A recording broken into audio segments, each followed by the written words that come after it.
Perkenalkan, nama saya Suci Ratna Mulerahayu. Saya mahasiswi semester 3 dari Universitas Muhammadiyah Mataram, Fakultas Keguruan dan Ilmu Pendidikan, tepatnya pada program studi Pendidikan Bahasa dan Sastra Indonesia dengan NIM 2023 011 01 00015. Nah, pada video kali ini saya akan membahas model pembelajaran berbasis masalah atau problem based learning yang biasa dikenal dengan PBL untuk memenuhi tugas ujian akhir semester untuk mata kuliah belajar dan pembelajaran yang diampu oleh Bapak Rudi Ar-Rahman MPD. Nah, pada materi kali ini ada 8 pembahasan yang akan kita bahas. Yang pertama, pengertian pembelajaran berbasis masalah.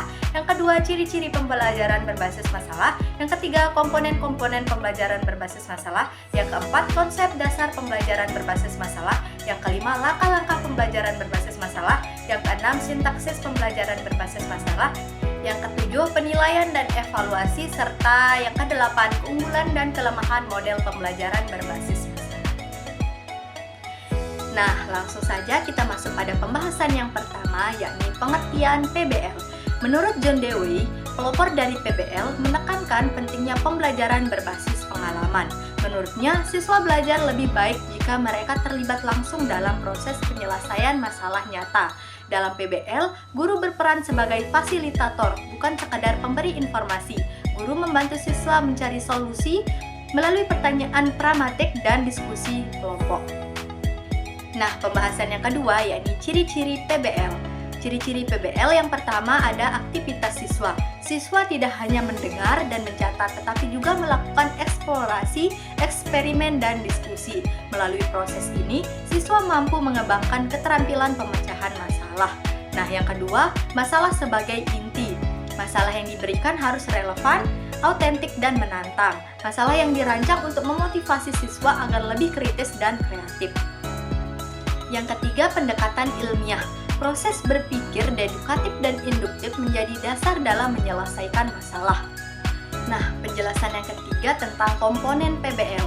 Komponen PBL memiliki 3 permasalahan. Yang pertama, permasalahan autentik, yakni masalah harus mencerminkan situasi dunia nyata agar siswa merasa termotivasi untuk mencari solusi. Yang kedua, ada kolaborasi. Diskusi kelompok memungkinkan siswa bertukar perspektif dan saling mendukung.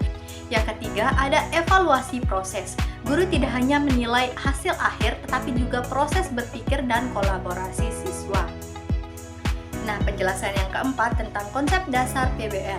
PBL mendorong siswa untuk aktif dalam proses belajar dengan melibatkan mereka dalam pemecahan masalah secara sistematis. Ada beberapa yang guru perlu persiapkan. Yang pertama, masalah yang sesuai dengan kurikulum. Yang kedua, sumber daya pendukung seperti alat atau media pembelajaran. Yang ketiga, prosedur evaluasi untuk menilai proses dan hasil. Nah, selanjutnya pembahasan yang kelima yakni langkah-langkah PBL. Ada beberapa langkah-langkah untuk menyusun PBL. Yang pertama, merumuskan masalah. Guru memberikan pengantar masalah, sedangkan siswa menyepakati dan merumuskan permasalahan bersama. Nah, yang kedua, menganalisis masalah. Analisis dilakukan dengan diskusi kelompok melibatkan berbagai sudut pandang untuk memahami masalah secara menyeluruh. Dan yang ketiga, mengumpulkan data. Siswa mencari informasi melalui berbagai sumber seperti buku, jurnal, internet, atau wawancara. Yang keempat, pengujian hipotesis. Hipotesis diuji dengan eksperimen diskusi atau simulasi untuk memastikan kebenarannya. Yang kelima, menyimpulkan. Hasil akhir berupa rekomendasi yang disusun berdasarkan data dan analisis yang telah dilakukan. Nah, penjelasan yang keenam ada sintaks PBL. Guru memainkan peran penting sebagai pemantik, memastikan setiap siswa terlibat dalam setiap tahap. Evaluasi dilakukan sepanjang proses, memastikan siswa tidak hanya berfokus pada hasil, tetapi juga pada kualitas proses belajar. Pembahasan yang ketujuh yakni penilaian dan evaluasi. Yang pertama, jenis penilaian. Penilaian berbasis performa atau performance assessment menilai kemampuan siswa dalam menyelesaikan tugas secara nyata. Dan ada checklist digunakan untuk memantau partisipasi dan keterlibatan siswa. Selanjutnya, penilaian portofolio atau mendokumentasikan proses belajar siswa. Yang kedua, ada evaluasi kelompok, yakni guru menilai kontribusi individu dalam kelompok untuk memastikan pembagian tugas yang adil. Nah, pembahasan yang ke-8 atau yang terakhir yakni keunggulan dan kelemahan PBL. Jadi, PBL memiliki keunggulan dan kelemahan. Keunggulannya adalah dapat membiasakan siswa belajar mandiri yang penting untuk karir dan kehidupan. Yang kedua, dapat meningkatkan keterampilan sosial melalui kerja kelompok. Yang ketiga, dapat membantu siswa mengaplikasikan teori dalam situasi nyata. Sedangkan kelemahannya adalah yang pertama, ada beberapa siswa mungkin pasif atau kurang berkontribusi dalam kerja kelompok. Dan yang kedua, mungkin guru memerlukan pelatihan khusus untuk menerapkan PBL secara efektif. Dan yang ketiga, tidak semua mata pelajaran cocok menggunakan PBL. Nah, mungkin itu saja penjelasan tentang materi pembelajaran berbasis masalah. Setelah penjelasan tadi, mungkin ada beberapa pertanyaan yang muncul pada benak teman-teman. Nah, mari kita jawab.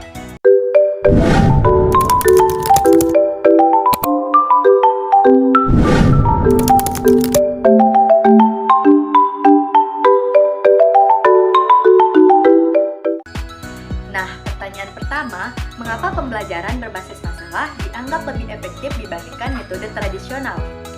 Nah, jadi jawabannya, PBL lebih aktif karena melibatkan siswa secara aktif dalam proses belajar, meningkatkan kemampuan berpikir kritis, mendorong pemecahan masalah, dan relevan dengan situasi nyata. Siswa tidak hanya menghafal materi tetapi juga memahami dan mengaplikasikannya.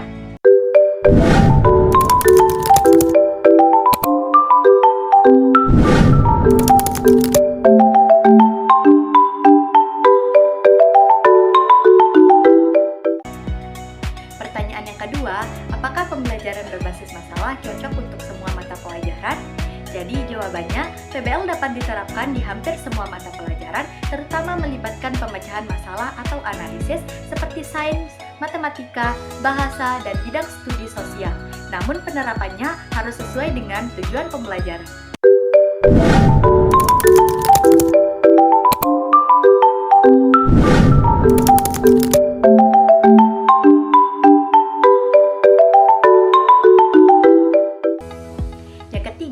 Apa dampak pembelajaran berbasis masalah terhadap motivasi belajar siswa? Jadi, PBL meningkatkan motivasi siswa karena mereka merasa lebih terlibat dan relevan dengan kehidupan nyata. Proses kolaborasi dan diskusi juga membuat pembelajaran lebih menyenangkan dan bermakna. Jadi, itu saja pertanyaan dan jawaban yang mungkin bisa membuat teman-teman lebih paham tentang materi model pembelajaran berbasis masalah. Mungkin yang terakhir, saya akan memberikan kesimpulan tentang materi model pembelajaran berbasis masalah.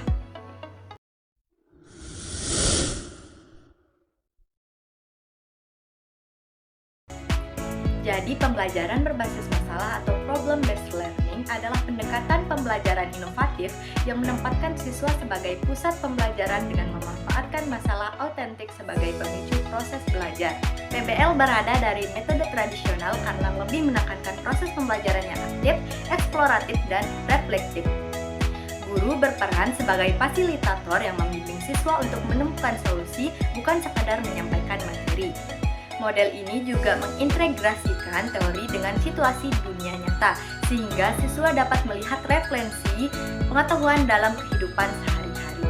Namun, PBL juga memiliki tantangan seperti waktu pelaksanaan yang panjang, kebutuhan akan keterampilan guru dalam mendesain masalah yang relevan, dan perlunya komitmen siswa untuk berpartisipasi aktif.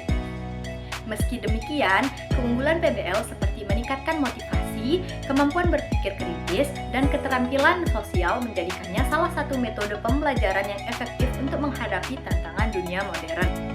Dengan perencanaan yang baik, PBL dapat memberikan pengalaman belajar yang bermakna dan mempersiapkan siswa untuk menghadapi berbagai situasi di masa depan. Nah, mungkin hanya itu penjelasan dari saya, kurang lebihnya mohon maaf. Wassalamualaikum warahmatullahi wabarakatuh.